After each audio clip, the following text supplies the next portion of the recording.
Hi there, what's up, guys? Good to be back with you here again. We've got the Philadelphia Phillies at the Boston Doves here in 1908 playing in the National League. You're probably wondering, why are we seeing these teams? Phillies are not very good so far, but the Doves are. They're in second place, 2 games behind the Cubs. The Cubs, of course, who just lost in yesterday's game, as in the game on April 22nd. This is April 23rd, 1908. It is still early, but we're starting to get something going here. And here's Sherry McGee for Philadelphia up there against Patsy Flaherty. Rolls a 32 for a 26. That's going to be a ground ball over to second base, and Richie Hazard throws to first for the out. One away. Fred Osborne now is up there for Philadelphia. Osborne's roll is a 15 for an 11. It'll be a base hit and then a stolen base for Osborne. That brings up Kitty Bransfield, and Kitty Bransfield hitting .333 so far this season, .394 on base percentage, and he's up there trying to start driving this run. Let's see what happens. And boy, oh boy, his roll's a 66. He's going to do more than drive this one in. Next roll is a 62 for a 6, and this could be increased to a home run, but this first roll is a 24, which is outside of that range. That is a double for Kitty Bransfield.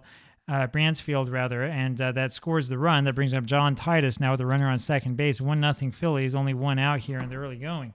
The roll by Titus is a 34 for a 44. That's a fly ball over to Beaumont, the center fielder, for the second out. Otto Knabe up there now with a runner on second base, 2 outs now. He rolls a 36 for a 33. There is a little E roll to worry about. This roll, though, is a 51, which is outside of the range. That will be a little pop-up over to shortstop. That's Dahlin who has it, makes the play. We go to the bottom of the first inning, and here comes Claude Ritchie up there for Boston. The Beantowners are behind 1-0 in this one. His roll is an 11 for a 0. Next roll is a 56 for an 11, so it's a base hit for Ritchie, who then steals second base. I've said this before, I'll say it again. Ritchie has that S, which means he's a slow runner, but he still has the ability to steal a base there in a couple places in double columns. So I don't know what his statistics are off the top of my head, but I'll tell you, I wouldn't hit and run with him. Ginger Beaumont up there. And he rolls a 64 for a 29. That's going to be a little ground ball over to Bransfield, the first baseman, who flips over to McQuillan, covering a first for the out. One away, and here comes Johnny Bates, and I think we're going to keep the infield deep instead of pulling it in. Bates rolls a 14 for a 43. That's a little fly ball over to left field. McGee has it for the out, and McGee able to throw home, and his throw is on line, and that will throw out Ritchie, who's a slow runner, and that's where the slow runner really comes into play. We go to the top of the second inning. Those S and F ratings have to do with how many runs these players scored compared to how much you would expect a player like them to score in the era. Basically, they're run indexers. Eddie Grant rolls a 13 for a 14, and there's a walk there from Patsy Flaherty, and that brings up Mickey Doolin, runner on first base, top of the second. And Doolin rolls a 36 for a 33. That is a pop-up over to Sweeney. The third baseman catches it for the out. One away for Red Dewin.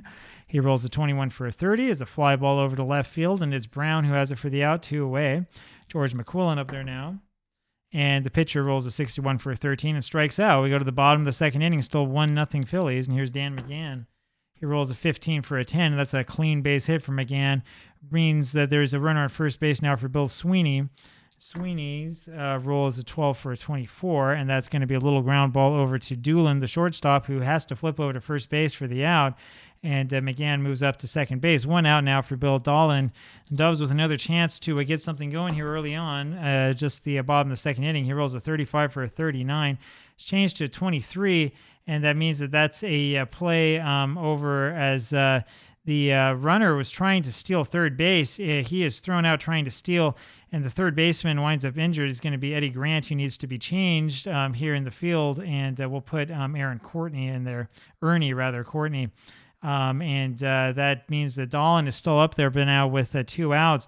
Grant, the third baseman, was spiked by McGann coming in, trying to make that steal work. Dahlin's next roll is a 65 for a 35. We do have the little E to worry about, but it's a 36. That means that's a little harmless fly ball pop-up over there to Courtney, and he makes the play. We go to the top of the third. Sherry McGee up there now.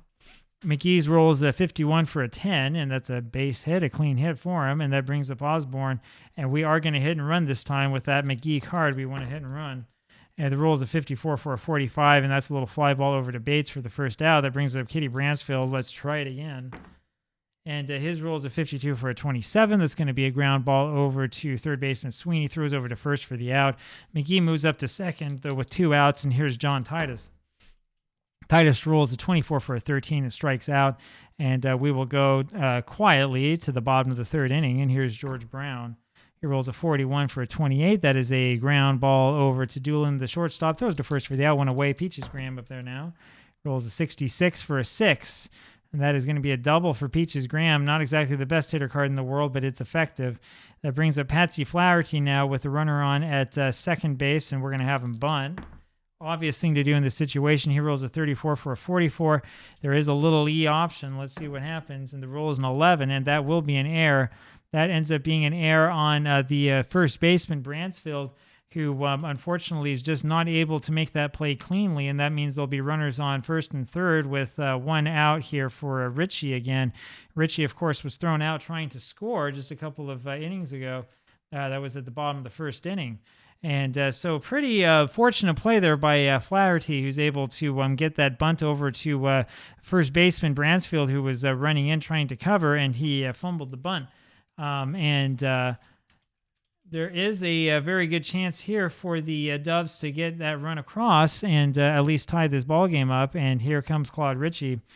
And the question is with Flaherty, what do we do? Do we want to send him? He only has the 10, doesn't have that 11.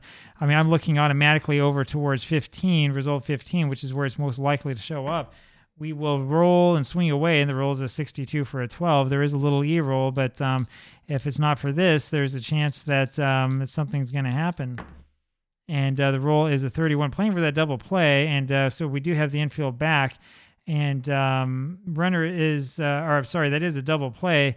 That one will go from Bransfield over to Doolin, and Doolin back to Bransfield, and that will end the inning. No run scores. And so Ritchie was thrown out trying to score once, and then in a clutch situation a little bit later on, he ends up grounding into double play instead of getting a base hit. And boy, it's a pretty good thing that we had that infield back. That's what we were looking for. Go to the top of the fourth inning now, and here is Knabe, Otto Knabe for the Phillies. He rolls a 43 for a 12, and that is a little comeback over to Flaherty. He throws over to first for the out, one away. Here's Courtney. Courtney rolls a 64 for a 13. He will strike out. That brings up Mickey Doolin now. Doolin rolls an 11 for a 1. Going to go deep. How deep? The next roll is a 45 for a 6. Now, there's a chance that this one might become a home run, but the roll is a 42. It's out of the range. That's a double for Mickey Doolin. That brings up Red Doolin, and his roll is a 15 for an 11, and that's going to be a base hit, and that will not, unfortunately, score the runner. That will score the runner. My apologies. And Doolin winds up on second base after stealing the base. Brings up George McQuillan now with a runner on second base and with 2 outs here. His roll is a 13 for a 22, which is changed to a 20, and that is a little ground ball over to Ritchie, who bobbles it and fumbles it, and this inning will continue as he makes the error. Sherry McGee up there now, and he rolls a 16 for a 26. That's a little ground ball again over to Ritchie, who flips that one over to Doolin, and that does it. Ginger Beaumont now comes up there here in the bottom of the fourth inning, 2-0 Phillies. And his roll is a 21 for a 30. It's a fly ball over to McGee in left field, 1 away. And here's Johnny Bates. Bates rolls a 31 for a 9, gets the base hit, but is then caught stealing. Hit number 4 of the game for Boston is all. And here's Dan McGann. He rolls a 54 for a 45. That is a fly ball over there to Titus in right field. He makes the catch. We go to the top of the 5th inning. Here's Fred Osborne. Osborne rolls a 42 for a 13, and he will strike out. And that's the first out here in the top of the 5th inning. Up comes Kitty Bransfield again.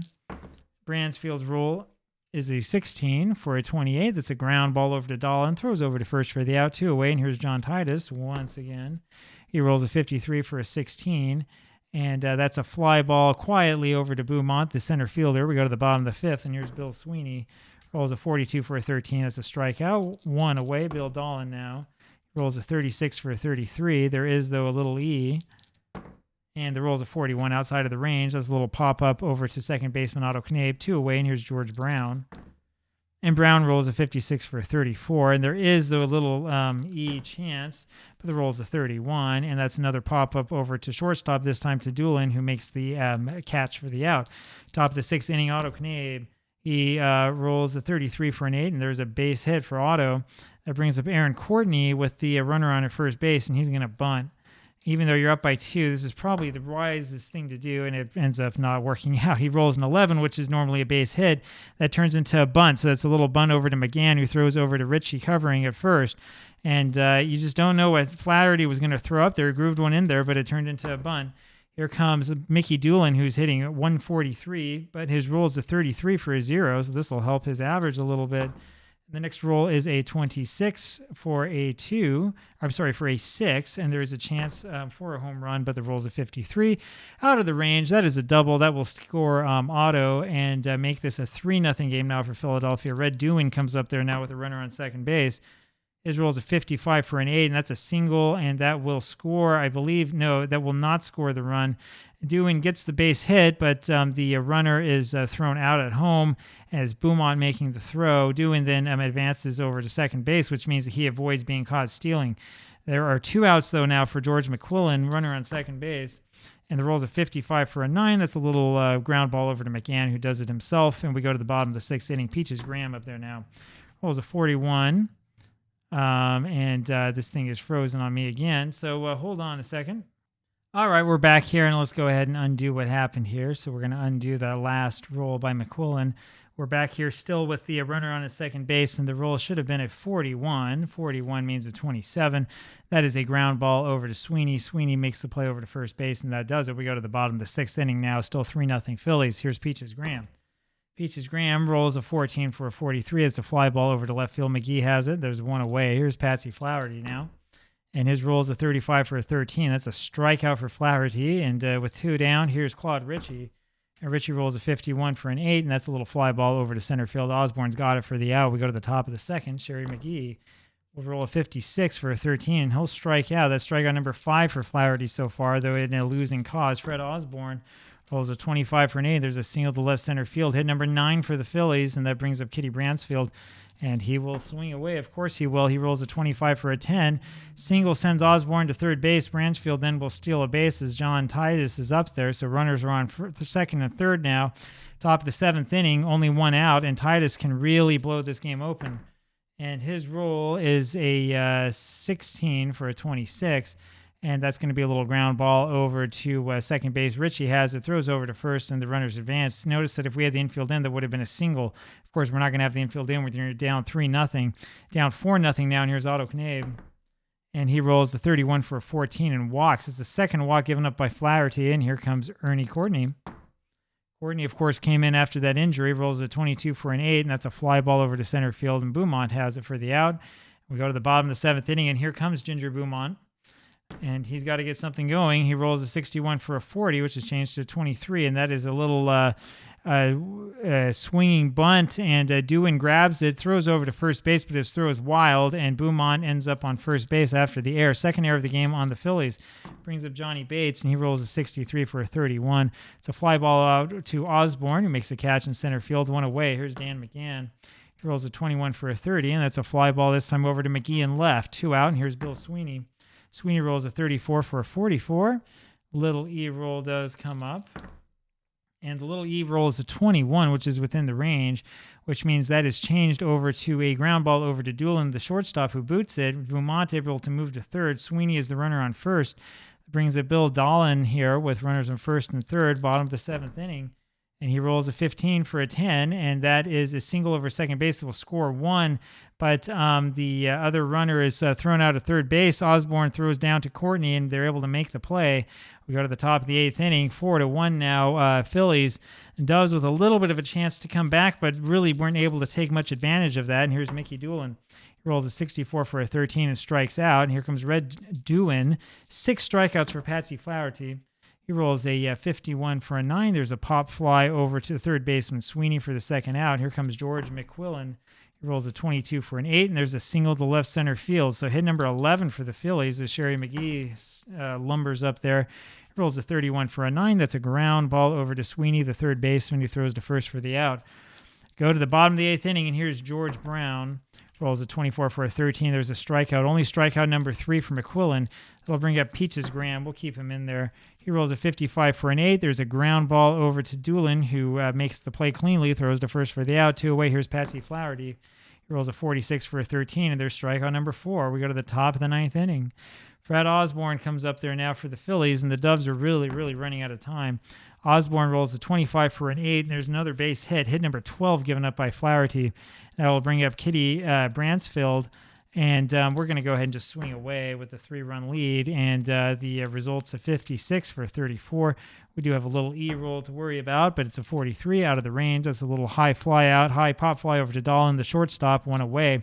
John Titus now, and his roll is a 46 for a 29. That is a comebacker over to Flaherty, who turns around, throws over to Dahlin, takes the hard out at second base, and Titus able to reach first in the fielder's choice. 2 outs, and here's Otto Knabe, and he rolls a 63 for a 30, and that's a little fly ball over to Beaumont, the center fielder, not doing anybody any harm. Go to the bottom of the 9th inning. McQuillan's still strong. He will face Claude Ritchie to lead things off, and Ritchie rolls an 11 for a 1. Or for a 0, sorry, and then a 45 for a 6. Getting a little bit excited there, huh? That is a double for Ritchie, and here comes Ginger Beaumont with the chance to really make something happen. And his roll is, unfortunately, a 65, as you can see there so clearly. That will bring up the little E, though. And the second roll is a 22. Ooh, and that is within the range. That means that's a ground ball over to shortstop Doolin, who boots it. Unfortunately for him, though, he's able to prevent Ritchie from moving up anymore. But now there are runners on first and second with nobody out in a 3-run ball game. And here's Johnny Bates up there, and we're going to swing away. His roll is a 44 for an 8, and that is a single over shortstop, and that will score 1 and send leave Beaumont on at second base. And so just like that, it's a 4-2 ball game, and we have a little bit more to go here in this one. This is the way that it works. So if you're playing conventional APBA, you'll notice that when you get to the end of the game, pitchers start to get really strong, especially if you're using the old rules. When you're playing Skeetersoft NPIII, it's a little bit different. You start to really fade near the end. Dan McGann up there now with runners on first and second, nobody out, and question is, do we bunt or not? I think we'll go ahead and swing away one more time, and his roll is a 62 for a 12, and that is a ground ball over to Courtney. Courtney goes over to Knabe for 1, then he goes back to Bransfield for the second 1. That's a double play, and that's a really, really poor piece of hitting there by Dan McGann. Just as I was thinking, maybe we should bunt in this situation, try to stay away from the double play, I thought, well, no, let's give him a chance. Because you worry about doing something that will take away the ability to potentially tie the game with one swing of the bat. Bill Sweeney up there now with a runner on third base and 2 outs, and we'll just pitch to him. And the roll is a 54 for a 34. There is one last little E. 4 errors so far for the Phillies. This one, the roll is a 55. That is outside of the range. That's a fly ball over to Titus, who's easily able to make the catch for the out, and there's your ball game. The Phillies win this one 4-2. The Doves are probably not going to be featured very frequently this season. This is one of the reasons why I do these early in the season for those who are still within the grasp of the pennant or of potential first place. So enjoy this one while it lasts, huh? Final score is 4-2. Phillies able to take advantage of having 12 hits, leave 10 on bases, though, and commit 4 errors, but are still able to win it. And there's your final score, 4-2, Philadelphia. Talk to you tomorrow. Bye.